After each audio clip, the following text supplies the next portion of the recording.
주신 하나님 말씀은 요한계시록 3장 7절에서 13절 말씀입니다. 빌라델피아 교회의 사자에게 편지하라. 거룩하고 진실하사 다윗의 열쇠를 가지신 이 곧 열면 닫을 사람이 없고 닫으면 열 사람이 없는 그가 이르시되 볼저다 내가 네 앞에 열린 문을 두었으되 능히 닫을 사람이 없으리라. 내가 네 행위를 아노니 네가 작은 능력을 가지고서도 내 말을 지키며 내 이름을 배반하지 아니하였도다. 보라, 사탄의 회당 곧 자칭 유대인이라 하나 그렇지 아니하고 거짓말하는 자들 중에서 몇을 내게 주어 그들로 와서 내 발 앞에 절하게 하고 내가 너를 사랑하는 줄을 알게 하리라. 네가 나의 인내의 말씀을 지켰은즉 내가 또한 너를 지켜 시험의 때를 면하게 하리니 이는 장차 온 세상에 임하여 땅에 거하는 자들을 시험할 때라. 내가 속히 오리니 네가 가진 것을 굳게 잡아 아무도 내 면류관을 빼앗지 못하게 하라. 이기는 자는 내 하나님 성전의 기둥이 되게 하리니 그가 결코 다시 나가지 아니하리라. 내가 하나님의 이름과 하나님의 성 곧 하늘에서 내 하나님께로부터 내려오는 새 예루살렘의 이름과 나의 새 이름을 그의 위에 기록하리라. 귀 있는 자는 성령이 교회들에게 하시는 말씀을 들을지어다. 아멘. 우리 어제는 어버이날이었고 오늘은 어버이 주일입니다. 아마 여러분의 가족들과 함께 즐거운 시간 보냈으리라 믿는데요. 우리 부모를 공경하는 것은 우리 하나님의 사랑을 실천하는 가장 좋은 방법입니다. 우리 믿음의 사람들뿐만 아니라 일반인들도 부모 공경하는 것 당연히 지켜야 할 기본 도리인 것이죠. 십계명 안에도 담겨져 있는 약속의 말씀 명령입니다. 그 약속의 말씀 가운데에 하나님은 우리에게 부모 공경하면 다 잘 될 것인데 이 땅에서 장수할 것이다 라는 약속까지 포함해 주십니다. 신학자 칼바르트가 이런 얘기했죠. 부모는 하나님의 뭐다? 대리자다.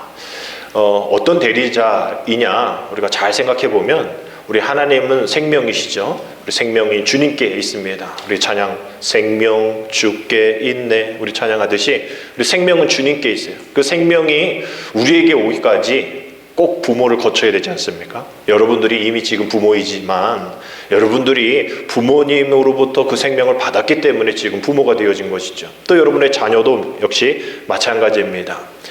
뉴스에 부모 자식 간에 정말 있어서는 안 될 그런 많은 그런 보도들 되어지는 뉴스를 보면서 안타깝지만 우리가 그 생명의 이 연장, 그 생명의 대리자인 우리 부모님을 공경하는 것은 정말 이 생명을 생각해 보면 마땅하다라는 생각을 하게 됩니다. 앞서 말씀드린 대로 유엔 기준으로 이 65세를 이제 노인으로 어르신으로 이제 여기는데 우리나라 총 인구의 한 14%가 이 어르신들입니다. 그래서 고령화 사회다라고 얘기를 해요.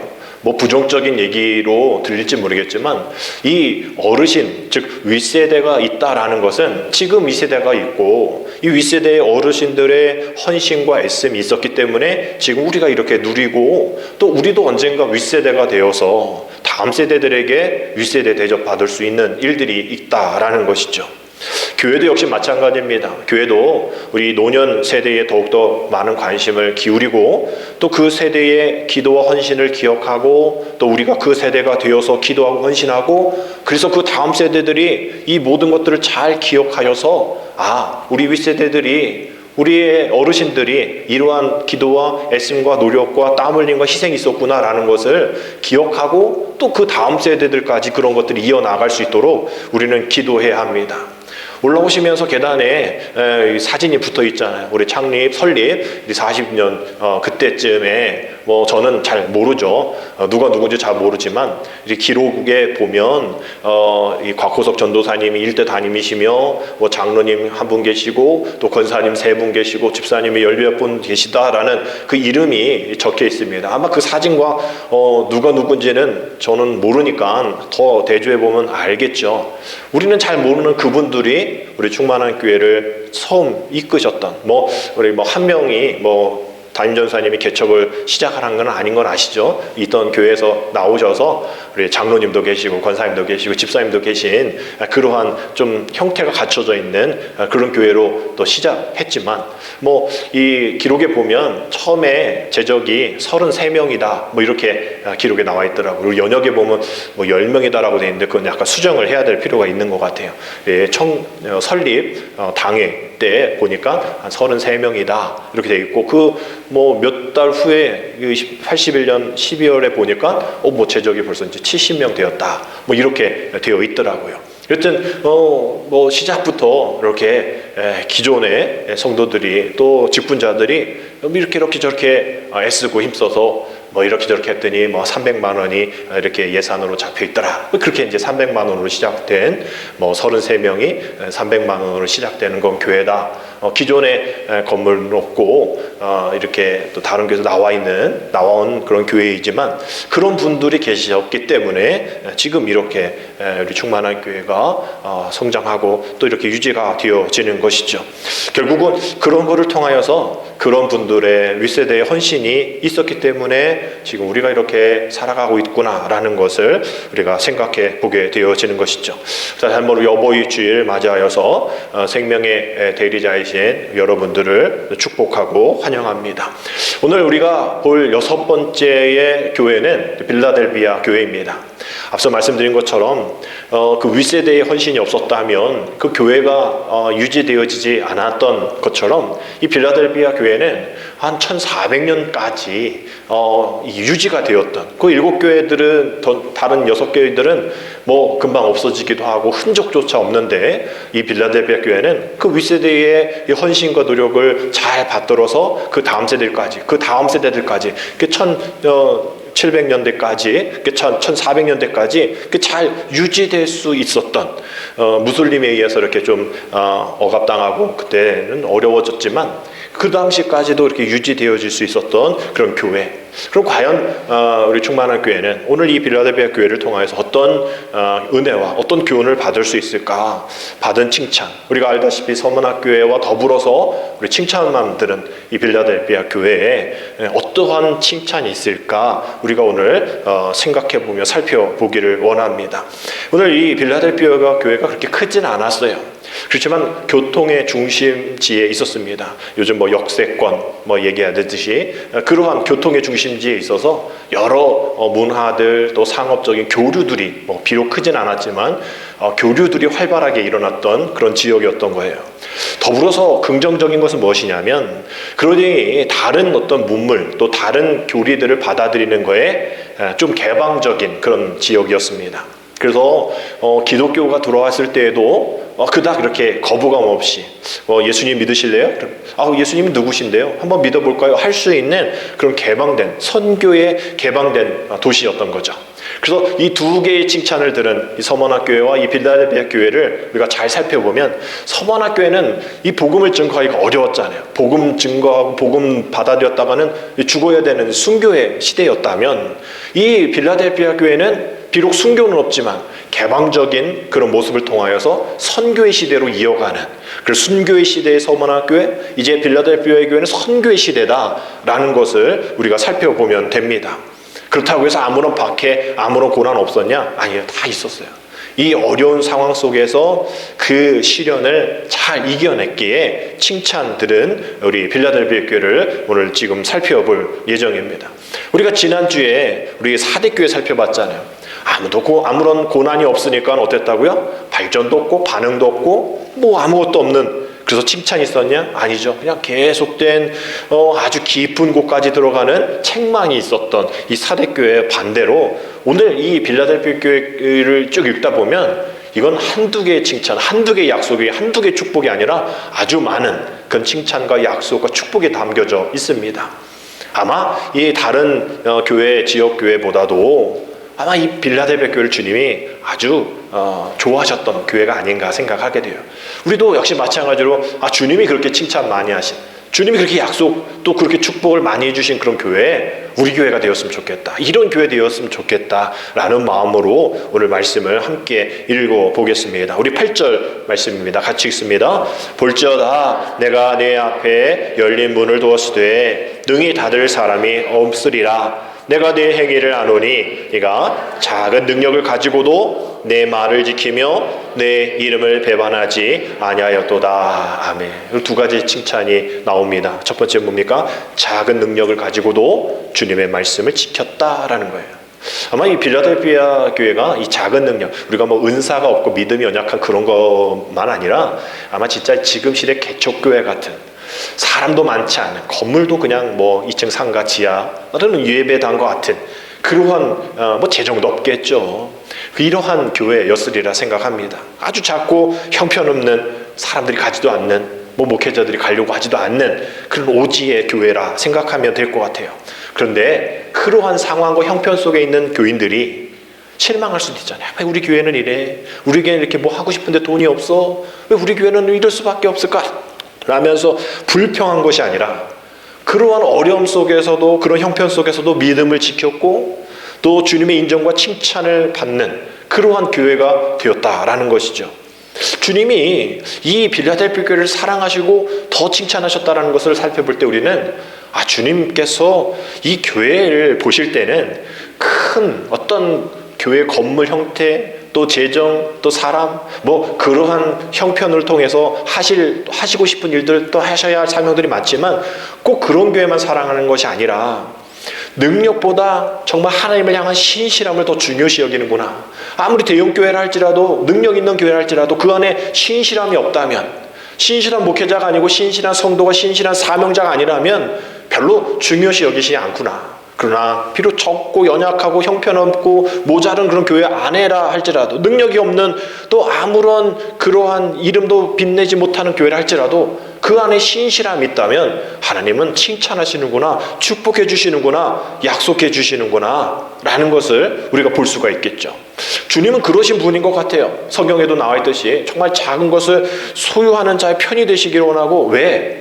작은 것을 가진 사람을 통해서 있는 자들을 부끄럽게 하시기는 방식으로 우리 주님이 목회하셨기 때문입니다. 고린도전서 1장 27절 28절 그 말씀이죠. 그러나 하나님께서 세상에 미련한 것들을 택하사 죄 있는 자들을 부끄럽게 하려 하시려고 세상에 약한 것들을 택하사 강한 것들을 부끄럽게 하시며, 하나님께서 세상에 천한 것들과 멸시받는 것들과 없는 것들을 택하사 있는 것들을 폐하려 하신다. 하나님의 방식이라는 거예요. 이 빌라델피아 교회가 그러한 교회입니다. 적은 능력 가지고 있었지만 그러한 능력으로 하나님이 하실 일들이 있었던 것이죠. 교훈이 있었던 겁니다. 그 환경과 또 어떤 상황에 좌우되어지는 교회가 되지 말아야 한다. 봐라, 이 빌라델피아 교회 봐라. 지난번에 사대교회 그냥 그 강 앞에 그냥 금이 있어서 확 담으면 금이고, 뭐 어떤 뭐 유명한 것들 많아서 부유한데도 불구하고 그냥 책망받았던, 그냥 죽어 있는 교회, 그냥 책망받았던 그러한 이 사대교회가 달리 형편도 또 상황도 또 인적 물적 자원도 다 없는 그런 교회임에도 불구하고 그 주님의 칭찬 들을 수 있었던 것, 그 다름이 아닌 거죠. 결국 작은 능력을 가지고도 하나님의 말씀을 지키는 것, 그것이 첫 번째 칭찬입니다. 두 번째 칭찬은 말씀 나온 것처럼 주님의 이름을 배반하지 아니했던 것이죠. 그 형편이 어려우면 배반하게 되죠. 고통이 있으면 배반하게 됩니다. 사탄은 그거 노린다 말씀했잖아요. 우리 베드로가 주님의 이름을 부인했던 그 대표적인 제자 아닙니까? 근데 베드로가 예수님 따라다니면서 원망하고 또 이상하게 하고 이랬나요? 아니잖아요. 너무나 사랑했잖아요. 주님 사랑합니다. 주님 사랑하는지 주님이 아시지 않습니까? 진정한 신앙 고백도 드렸잖아요. 메시아임을 고백했잖아요. 그런데 주님의 이름을 배반했죠. 왜? 아니 자기가 다른 사람 몰라, 내가 주님께 정말 내가 부인하지 않겠습니다. 내가 주님과 함께 죽을지언정 막 이러면서 혼장담했던 사람 아닙니까? 근데 그러한 이 사탄의 방식에 끌려갔던 거죠. 그 비어있는 마음, 그 틈새, 그래서 그 닥치는 위협과 자신 앞에 있는 이러한 불안정, 또 어려운 일들, 그런 것으로 인해서 사탄에게 두려운 마음과 생각을 줘버린 거예요. 주님을 사랑하지 않아서가 아닙니다. 내가 그렇게 주님을 사랑했는데도 불구하고 시험에 들는 것, 우리가 주님을 사랑하지 않아서가 아니라 그 사탄에게 뺏긴 그 마음, 그 사탄이 주님의 이름을 배반해, 주님의 이름을 모르게 해, 주님의 이름, 우리 입술로만의 고백이 아니라 내 생각, 내 상황의 모든 모습들, 이런 것을 주님의 이름과 상관없는 그런 삶으로 살아가게끔 하는 것이 사탄의 방식이라는 것을 여러분들이 아셔야 한다라는 것이죠. 그래서 이 빌라델피아 교회 성도들이 주님의 이름을 배반하지 않도록 정말 주님이 굳건히 붙잡아 주시는데, 이 흔드는 사탄이 누구냐? 오늘 이 다음 절에 나온 이 사탄이 바로 이 유대인들이라, 사탄의 회당고 차칭 유대인이다라는 그런 말씀이 나오잖아요. 다른 사람이었으면 그냥 그래도 좀 날 텐데, 이건 같은 하나님을 믿는 유대인들이 그 지금 하나님 예수님을 믿지 못하게 만드는 일들이 있다라는 거죠. 그러면서 우리 7절의 말씀에 주님을 뭐라 고백하냐면 중간에 다윗의 열쇠를 가지시니 곧 열면 닫을 사람이 없고 닫으면 열 사람이 없는 그가 이르시되라고 했어요. 그냥 주님이라고 하지 않으시고 어떤 문에 대한 얘기를 하고 있어요. 또 열쇠에 대한 얘기를 하고 계십니다. 이게 보면 지금 이스라엘의 유대인들, 또한 유대인들 중에서 예수님을 믿는 그리스도인, 이 그리스도인들이 이 회당에, 유대인들이 회당에 들어가려고 하니까 예수님을 당시 메시아로만 보고 있는, 그냥 이 구원자 또 하나님의 아들로 인정하지 않고 그냥 모세와 같은 또 엘리야와 같은 선지자로만 보고 있는 이 유대인들에게는 메시아를 인정하는 그리스도인들을 거부하는 거죠. 그래서 예배드리러 오면 나가라는 거예요. 넌 우리랑 같은 이 마음을 갖고 있지 않다는 거예요. 나가라는 거예요. 아니면 그냥 예수님을 그냥 선지자로 고백해 라고 얘기하는 거에 사람들은 아니, 예수님은 우리의 메시아, 우리의 구주, 하나님의 아들이십니다로 고백하는 그런 고백들로 인하여서 쫓겨나게 된 거예요. 그 문을 잠가버리면 두드려도 안 열어주는 거예요. 그러니까 이 요한이 빌라델피아 성도들에게 주님을 표현할 때는 닫힌 문을 여시는 분, 또 주님이 닫으심이 열 사람이 없는 그 열쇠를 갖고 계신 분이다라고 표현하는 거예요. 이 말씀은 이제 이사야 22장 22절의 말씀을 인용한 말씀이거든요. 내가 또 다윗의 집의 열쇠를 그의 어깨에 두리니 그가 열면 닫을 자가 없겠고 닫으면 열 자가 없으리라. 이거 hil기야의 아들 여호와김에 대한 이 왕권에 대한 이야기를 하는 건데, 이 유대인들이 이 말씀을 메시아의 오심에 대한 예언으로 알고 있었거든요. 근데 그 열쇠를 가지신 주님을 믿지 않고 자기가 열쇠를 갖고 있다라고 생각하는 거예요. 이 요한이 그 이야기하고 싶었던 겁니다. 아니야. 너희들이 지금 문 닫아버리고, 유대인들에게 너희들이 지금 문 닫아버리고 니네 거라고 생각하는데, 너희들은 그 쇠 조각, 나무 조각으로 열쇠 만들어서 닫아버릴 수 있지만 그 주님은 그런 분 얘기하는 게 아니거든. 너희들이 아무리 닫아버려도 주님 들어오시면 들어오신 거고, 니네들이 열고 들어가는 것 속에서 주님 닫아버리면 니네 들어올 수도 없어. 니네들 지금 이 그리스도인들을 지금 막고 닫아버렸지. 너희들 그렇게 될 수도 있어 라고 이야기하고 경고하시는 겁니다. 그러면서 빌라델피아 교회 성도들에게 너희들 저기 들어가지 못해서 문 밖에서 주저앉고 피곤하고 왜 나를 받아주지 않냐고 불평하지 마. 주님의 이름만 배반하지 않으면 그 모든 그 문의 열쇠가 되신 주님이 너와 함께 하실 거야 라는 그 요한의 또 주님의 이 위로의 메시지가 있다라는 거예요. 그러니까 닫힌 문 바라보지 말고 열린 문 바라봐라. 그러니까 이제 빌라델피아 교회 성도들이 열린 문을 바라보니까, 아니 이전에 이전에 서문학교에는 순교하고 문이 열리지가 않았는데 자기는 이렇게 보니까 사람들이 예수 믿는 거에 긍정적이란 말이죠. 또 이게 대로에 있기 때문에 전화하면 또 흘러나가는 그런 과정 속에 있는 거예요. 이게 열려 있구나. 닫힌 문, 저 회당 바라보지 말고 열린 문 바라보자. 요한의 주님의 말씀을 통하여서 닫힌 것 바라보지 말고 열린 것 바라보자. 우리 따라합시다. 닫힌 것 바라보지 말고 닫힌 것 바라보지, 열린 것 바라보라. 열린 것 바라보라. 우린 닫힌 것 보고 왜 이게 닫혀있냐, 왜 이거 안 열리냐, 왜 안 열어주시냐 이렇게 하지만 주님이 이유가 있는 거예요. 거기 들어갈 필요 없다라는 거예요. 열린 문을 통해서 네가 할 일이 있다라는 겁니다. 그래서 주님은 빌라델피아 교회 성도들에게 열린 문을 통하여서 귀한 전도의 문이 되어라, 선교의 문이 되어라 라고 얘기하는 거죠. 골로새서 4장 3절입니다. 또한 우리를 위하여 기도하되 하나님이 어떤 문? 전도할 문을 우리에게 열어주사.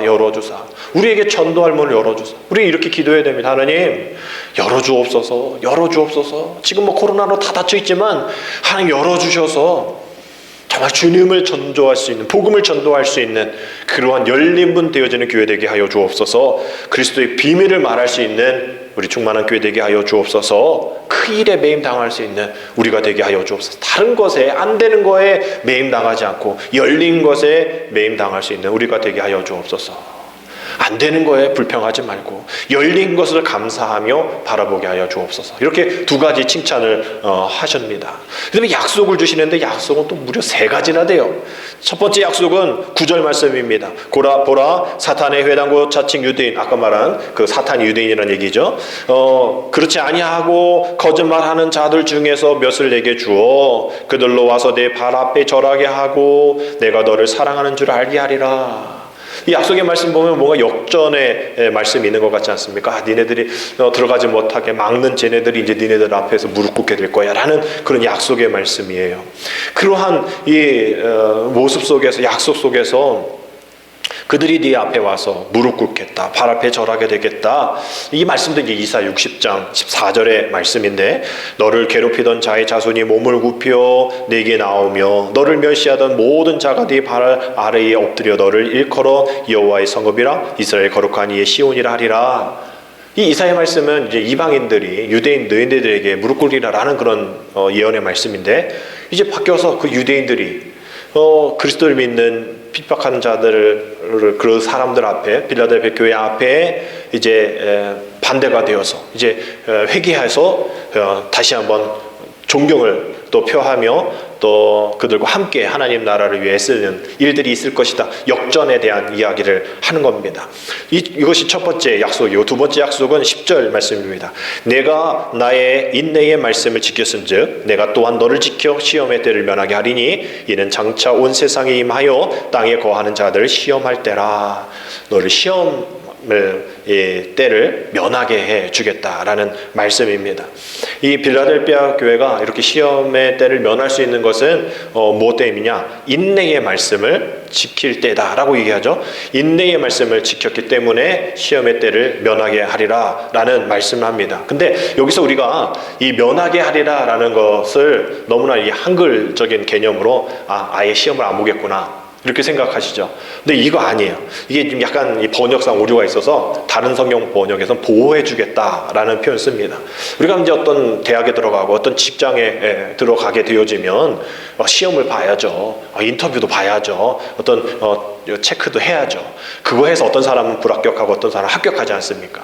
이 시험도 보지 않고 합격하면 이건 약간 비리가 되어지는 거잖아요. 마찬가지로 주님은 이 시험과 환난 속에 이 들어가게 되어지는 그러한 이 빌라델피아 교회의 교인들을 그냥 따로 떼서 야 너네 시험 받을 필요 없어, 너네 고난 받을 필요 없어가 아니라 똑같이 모든 사람과 함께 다 시험 받고 다 고난 받는 그런 상황 속에서 약속 하나 할 텐데 내가 너희를 지켜줄게, 내가 너를 지켜줄게, 너를 보호해줄게. 그러니 넌 걱정하지 말고 그 시험과 환난 속에 담대하게 걸어가라 라는 이야기를 하는 겁니다. 우리 찬송가 432장에 이 찬양 있죠. 이거 후렴이잖아요. 주 너를 지키리 아무 때나 어디서나 주 너를 지키리 늘 지켜주시리. 432장 너 근심 걱정 말아라. 이 찬양, 이 가사를 잘 보면요, 너 시험에 아예 들지도 않고 고난에 또 역경 환난 속에 아예 들지도 마라가 아니에요.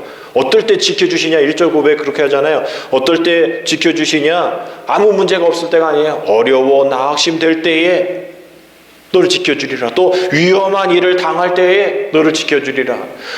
어려운 시험 당할 때에 너를 지켜주리라. 우리 찬양의 고백이 그래요. 아무 문제 없을 때 널 지켜주겠다 아니에요. 너희들 지금 어려움, 또 위험, 또 낙심한 일들이 있는 그때에 있느냐? 그때 너를 지켜주겠다. 그러니 걱정하지 마 라는 거예요. 뭐 신앙의 원리 어려울 것 같지만 안 어려워요. 우리 주님이 우리를 지켜주시겠다는 약속의 말씀을 믿고 우리는 그냥 우리가 가야 할 길을 걸어가면 됩니다. 그 길이 어려운 길이겠죠. 그 길이 환난의 길이겠죠. 그러나 두려워할 필요 없다라는 거예요. 그래서 사람들이 똑같은 그 길 갑니다. 똑같은 고난 갖고 똑같은 어려움 갖고 똑같은 환난의 길을 걸어가요. 근데 어떤 사람은 인상 쓰고 안 되는 거 불평하고 원망하고 또 다른 사람에게 피해를 전가하고 화풀이하는 그런 길을 걸어갈 때 우리는 찬양하며 그 길 걸어가는 거죠. 주님 바라보며 걸어가는 거예요. 뭐 다친 거 바라보는 게 아니라 열린 문 바라보면서 걸어가기 때문이죠. 그래서 믿음으로 인내하며 결단하며 나아가는 자 흔들리지 않게 영원히 끝까지 지켜주겠다라는 말씀을 하신 겁니다. 그래서 아까 말씀드린 것처럼 이 빌라델피아 교회는 다른 6개 교회와 다르게 걔네들은 뭐 흔적도 없었는데 1400년대까지 무슬림에 의해서 점령되기 전까지 독립된 교회가 있을 정도로 살아남아 있는 그런 교회, 대형 교회, 또 돈 많은 그런 교회들이 흔적도 없이 사라질 때에 이거 개척교회 아무것도 아닌 이 교회가 정말 끝까지 남아 살아있다라는 것, 주님이 이 어려움 때에 지켜주셔서 그 어려움을 이겨나갔기 때문에 이러한 이 길게 갔던 그러한 교회가 되었던 것이죠. 그래서 빌라델피아 교회의 이 세 번째 약속은 11절 말씀입니다. 우리 같이 읽습니다. 시작. 내가 속히 오리니 내가 가진 것을 굳게 잡아 아무도 내 면류관을 빼앗지 못하게 하라. 세 번째 약속은 뭡니까? 속히 오실 것이다라는 거예요. 뭐 지금도 우리에게 이 약속은 참 좋은 귀한 은혜의 말씀 아닙니까? 그런 약속 아니에요? 근데 그 당시 아무것도 없는 그런 어려운 형편 속에서 그들의 전부이신 주님께서 속히 오시겠다라는 것은 지금 우리보다 더 큰 힘이 되는 약속의 말씀일 겁니다. 지금 아무것도 없잖아요. 지금 자신을 보호해줄 모든 것, 형편, 상황 아무것도 없는데 우리의 모든 것 대신 전부이신 주님이 아니 뭐 나중에 언제 올지 몰라 그냥 너 인내하고 기다려가 아니라 내가 너 속히 오겠다. 속히 오겠다. 그러니 지금 이 형편, 이 어려운 적은 능력 염려하고 걱정하지 마라. 모든 것 대신 주님이 오시면 우리가 모든 것이 되어지는 것이죠. 이 요한복음의 이 요한의 또 요한계시록을 통해서 또 요한서신을 통해서 신구약 전체를 통해서 내가 속히 오리라는 약속의 말씀들이 한 1500번 정도 나옵니다. 요한계시록에 참 많이 나오는 그런 중심 사상이고요.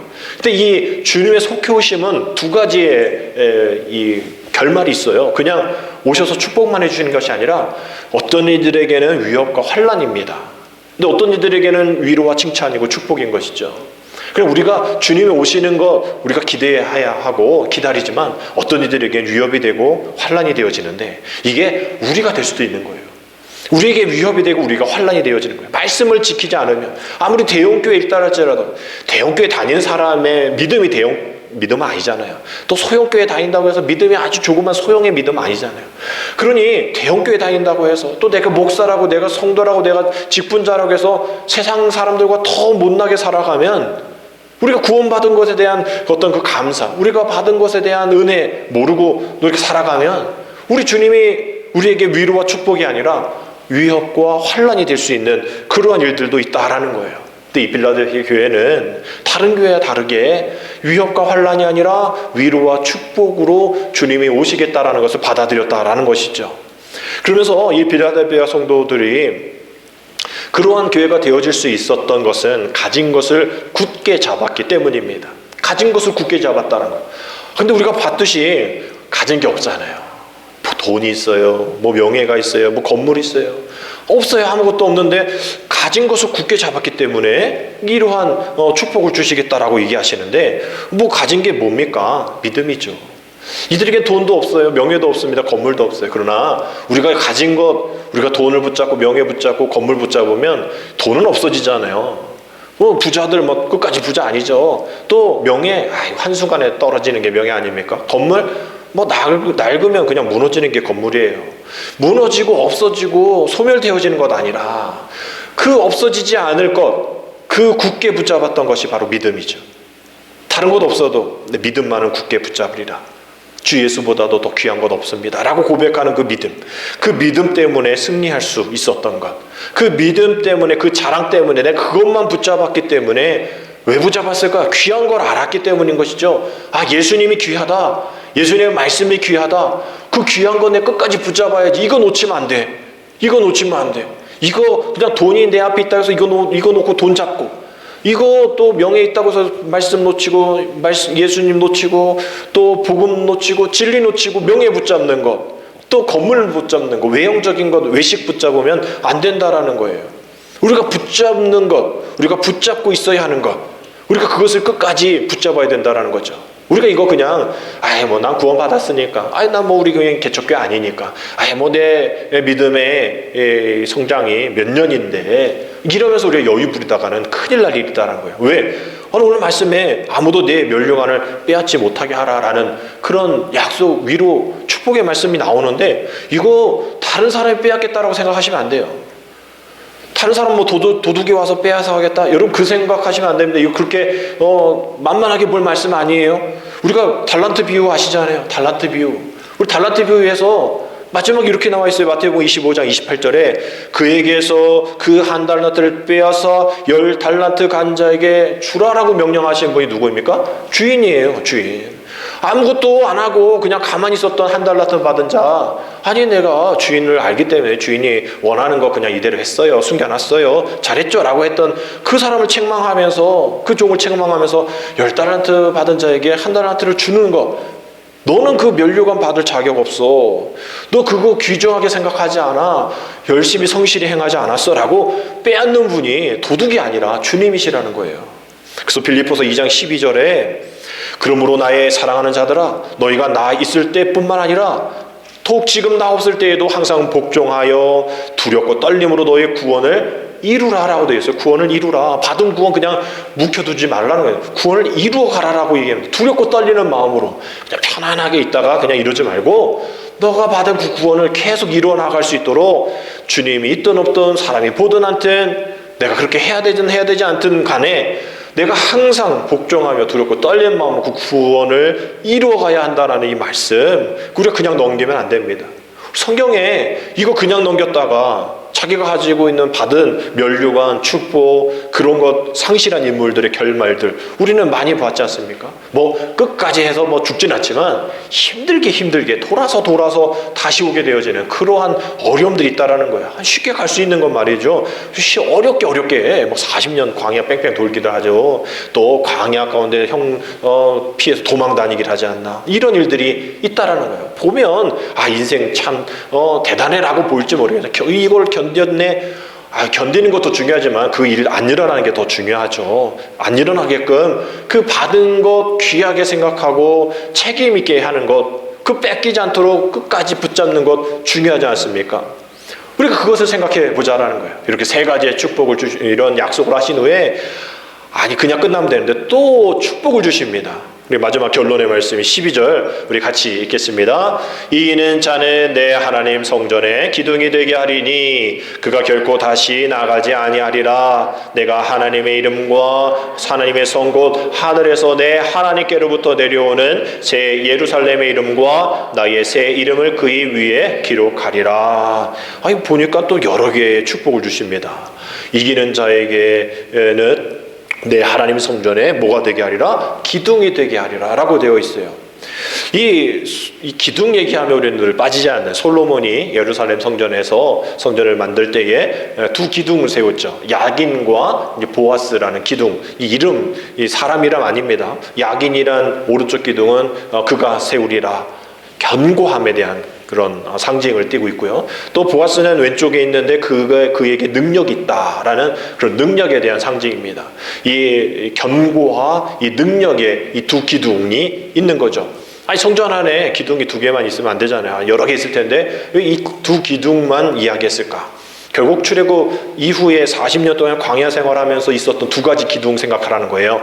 아침에는 그런 모든 더운 것들을 또 막아주는 일들, 또 보이지 않게 해주는 구름 기둥, 또 저녁 때는 또 방향과 또 따뜻함을 주는 불 기둥. 그 두 기둥이 40년을 이끌었던 것처럼 너희들이 이 성전의 기둥이 되어야 할 텐데, 이 성전의 기둥은 반드시 필요한 존재가 되어야 하고, 기둥이 나 기둥하기 싫어요, 나가면 안 된다라는 거예요. 성전에서 떠날 수 없고 성전의 기둥이 되겠다 하는 것은 이 하나님 나라의 아주 중요한 위치, 또 영원히 변하지 않는 그러한 이 견고함과 능력의 그런 사람이 되게 하겠다라는, 이거 엄청난 그런 축복이거든요. 이 기둥에 대한 얘기했을 때에 우리는 그냥 그래 기둥이 돼야지라고 이야기할지 모르겠지만 이 필라델피아 이 지역의 이 지질학자들이 이렇게 한번 살펴보니까 옛날에 이 17년 주후 17년에 우리 사대교회도 얘기할 때 잠시 말씀드렸는데 이게 지진이 있었어요. 이 지진이 있어가지고 하루 만에 12개 도시가 다 지진으로 무너졌던 그런 지역, 이 필라델피아에도 포함이 되어 있던 겁니다. 그러니까 다른 지역은 그래도 한 번 하고 끝났는데 이 필라델피아 지역은 계속 여진이 매년마다 계속 지진이 생겼던 그런 지역이었던 거죠. 그러니까 이런 잦은 지진으로 인해서 필라델피아 사람들은 늘 마음속에 이 지진에 대한 트라우마가 있는 겁니다. 조금 소리가 나고 조금 움직이면 지진하냐? 지진하냐? 왜? 그때 많이 사람들이 죽은 것을 봤고 무너진 것을 보았기 때문입니다. 일본도 지금 그러지 않을까요? 조금만 이래도 빨리 어떤 대피 요령이 있겠죠. 우리야 그냥 지진 나면 그냥 그런가 보다 이렇게 되지만 이거 지진 나면 이게 빨리 안전한 대피하는 곳으로 가야 되는 거예요. 나가야 되는 거예요. 또 이사 가야 되는 겁니다. 그래서 우리가 이거에 대해서 잘 모르지만 이 전에 있던 그가 결코 다시 나가지 아니하리라. 이 말씀을 지진으로 생각해 보면 그 기둥에 대한 지진으로 얘기를 해보면 그들에게 참 위로가 되는 말씀이에요. 이제 지진이 없대. 이제 그 기둥이 잘 세워져서 이제 또 나갔다 들어왔다 이사 갔다 왔다 갔다 할 필요가 없대라는 거예요. 지금 이 상황 속에서 다시 지진이 생겨서 무너질 수 있지만 이 하나님 나라에 보증된 것은 이제 다시는 나갔다 들어왔다 할 이유가 없다라는 거예요. 다시는 내가 너를 나가게, 다시는 들어오게 하지 않겠다. 그런 승리의 교회, 작지만 든든한 교회로 만들어 주겠다라는 약속의 말씀입니다. 오늘 우리가 이 필라델피아 교회를 통하여서 우리가 배울 수 있는 교훈은 뭘까요? 우리도 역시 다른 교회가 개척교회 보면 우리 교회도 그나마 그래도 재정적인 또 건물적인 그런 부분들이 있어서 좋은 교회로 보이지만 우리도 역시 연약한 교회 아닙니까? 여전히 내세울 곳 없는 또 인기가 없는 그런 교회이죠. 저와 여러분들도 역시 마찬가지로 인기가 없는 사람들입니다. 그러나 그러한 상황 속에서도 우리가 좌절하고 다친 것만 바라보지 말고 열린 것 바라보면서 주님이 우리에게 주신 그 성전의 기둥이 되게 하리라. 들어나갔다 왔다 갔다 하는 그러한 교회가, 그런 사람이, 그러한 마음이 아니라 단단히 그래, 내가 충만한 교회 성도가 되어지면, 충만한 교회 사명을 맡으면 내가 이러한 사명 감당할 수 있겠지. 전도의 문이 열리고 사랑의 문이 열리고 치유와 회복의 문이 열렸을 때에 많은 이들이 들어오고 많은 이들이 회복되어지며 40년 동안 그러한 축복의 문이 열린 것처럼 앞으로도 40년 동안 그러한 축복의 통로가 되어서 그러한 문이 열려서 그냥 고이고 쌓이고 우리끼리만이 아닌 열려있는 그런 기둥과 같은 그 기둥에 기로한 성도들, 기둥의 다음 세대들, 또 기둥을 끝까지 유지하는 윗세대들이 되어서 많은 사람들이 교회가 그렇게 크지도 않네, 교회가 하는 일 없네 라고 말할지 모르겠지만 우리가 다른 것 아니죠. 마태복음 7장 13절 14절처럼 좁은 문으로 들어가라고 하지 않습니까? 멸망으로 들어가는 인도하는 문은 크고 그 길이 넓어가지고 많은 사람이 들어가지만 알다시피 생명으로 인도하는 문은 좁고 길이 협착해서 찾는 자가 없듯이 우리가 왜 많은 사람들 또 많은 것 왜 못합니까? 왜 이렇게 됩니까? 왜 이렇게 많지 않습니까? 라고 우리가 불평하지 말고 우리 주님이 우리에게 주신 이 필라델피아 교회 성도에게 보여주신 그 축복의 말씀을 보면서 우리가 그러한 사람, 비록 좁은 문 또 좁은 길 협착하고 많은 사람 찾지 않는 그런 인기가 없는 그런 교회라 할지라도 우리를 통하여서 생명이 흘러나고 아까 우리 부모가 생명의 대리자, 하나님이 이 대리자인 것처럼 정말 우리 교회가 그 생명의 대리자가 되어서 많은 이들이 우리를 통하여서 그 문이 되신 그 주님, 우리 요한복음 10장 9절이죠. 주님이 문이라고 되어 있잖아요. 주님이 내가 문이니 누구든지 나로 말미암아 들어가면 뭘 받고? 구원을 받고 또 들어가며 또 나오며 꼴을 얻으리라. 이것이 우리에게 주신 복 아닙니까? 주님을 통하여서 들어가고 나올 때마다 얻는 그런 꼴. 이렇게 견고하게 바로 설 수 있는 우리가 되어질 수 있도록 우리는 힘차게 나아가야 한다는 거죠. 시간이 없다라는 거예요. 또 언젠가 되겠지, 형편 나아지면 우리가 하면 되지, 일을 안 됩니다. 왜? 그럴 시간이 없어요. 그 문은 주님이 언제 닫으실지 몰라요. 예수님이 직접 닫으신다라고 말씀하셨잖아요. 우리 그 문 닫히기 전에, 우리가 그 문 닫히고 나서 문 들고 두드리기 전에 우리는 그 문 열려 있을 때에 우리가 그 일들을 감당해야 합니다. 창세기 7장 16절에 이 노아의 방주 얘기잖아요. 들어간 것들은 모든 것의 암수라 하나님이 그에게 명하신 대로 들어가매, 같이 읽겠습니다. 여호와께서 그를 들어보내고 문을 닫으시니라. 문을 닫으시니라. 주님이 다 이렇게 들어가게 하고 다 암수 구분해서 다 노아의 방주 안에 노아의 가족 넣고 문 닫아버리시는 거예요. 다른 사람이 와서 문을 또 열어달라고 안 열어줘요. 지난주에 말씀드린 것처럼 그 슬기로운 다섯처녀가 미련한 다섯처녀가 문 두드려도 난 널 몰라 라고 얘기하는 것처럼 주님 닫아버리면 열 자가 없다라는 거예요. 우리가 정말 그 말씀을 우리가 심각하게 들어야 되는 것, 우리에게 열려주실 때에, 우리에게 축복 주실 때, 약속해 주실 때에 우리는 굳건히 그 말씀을 붙잡고 나아가는 것.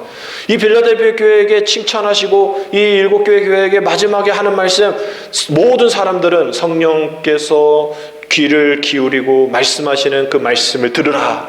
이 마지막 말씀 우리는 꼭 기억해야 합니다. 우리는 들어야 돼요. 그냥 그 사람들만을 위한 것이 아니라 저 사람이 들어야 돼가 아니라 내가 들어야 되고 우리가 들어야 될 그러한 말씀이라는 거죠. 그래서 우리 장로님이 기도해 주신 것처럼 지금 고난과 위기가 있을 때 우리는 그 위기를 기회로 삼고 기회를 칭찬으로 들 수 있는, 위기와 고난이 있지만 그 고난을 우리가 이겨냄으로, 주님 바라봄으로, 열린 것 바라봄으로 기회가 되어지고 칭찬이 되어질 수 있는 우리가 되어질 수 있도록, 여러분 한 주 동안도 다시 한번 빌라델피아 교회를 잘 살펴보고, 이제 다음 주 마지막 라우디게아 교회를 통해서 이제 라우디게아 교회도 아주 책망이 많이 나오잖아요. 지금 우리가 7개 이 소아시아 교회를 바라보면서 우리 교회를 향한 주님의 말씀이 분명히 있겠죠. 마지막에 한 번 더 이 정리를 해드릴 시간이 있을 텐데, 정말 우리 교회가 이런 교회가 되길 원합니다. 우리 교회가 이러한 빌라델피아 교회 같처럼, 서머나 교회 같이, 버가모 교회 같은, 그런 에베소 교회 같은 그런 교회들이 되길 원합니다. 사대교회 같은 교회 되지 않고 사대교회 책망한 것을 돌이켜서 칭찬으로 될 수 있는 우리가 되길 원합니다. 여러분 다시 한번 이 빌라델피아 교회 칭찬, 아주 많은 칭찬 있었잖아요. 많은 약속, 많은 축복 있는 것 다시 집에 돌아가셔서 다시 한번 쭉 들어보시고, 그래 기둥과 같은 우리 내 성도, 우리 다음 세대, 우리의 직분자, 목사, 우리 모든 어린아이, 어르신 다 되어야지라는 마음으로 고난과 위기 가운데에 기회와 칭찬을 받는 저와 되시기를 주님의 이름으로 축복합니다. 기도드립니다. 하나님, 비록 상황과 형편이 어렵다 할지라도 주님만 굳게 붙잡는 우리가 되어지기를 원합니다. 환난에서 승리한 자로 살아가게 되게 하시고 항상 주님의 힘을 배반하지 않도록 많은 시험과 사탄의 유혹 속에서 우리를 건져내 주시옵소서. 하나님 나라의 든든한 기둥이 되기를 원합니다. 어떤 흔들림 속에서도 이기는 자 되기를 원합니다. 하나님의 성전의 야긴과 보아스 같은 굳건하고 능력 있는 그러한 이름의 기둥들이 되어지기를 원하오니 우리 윗세대를 축복하여 주시옵시고 우리 다음 세대들을 축복하여 주셔서 우리 충만한 교회가 앞으로 40년, 앞으로 더 많은 날 동안 주님이 원하시는 열린 문을 통하여서 선교와 전도의 사명을 감당할 수 있는 큰 기둥의 역할을 감당할 수 있는 우리 교회 되어지게 인도하여 주옵소서. 예수님의 이름으로 감사하며 기도드립니다. 아멘.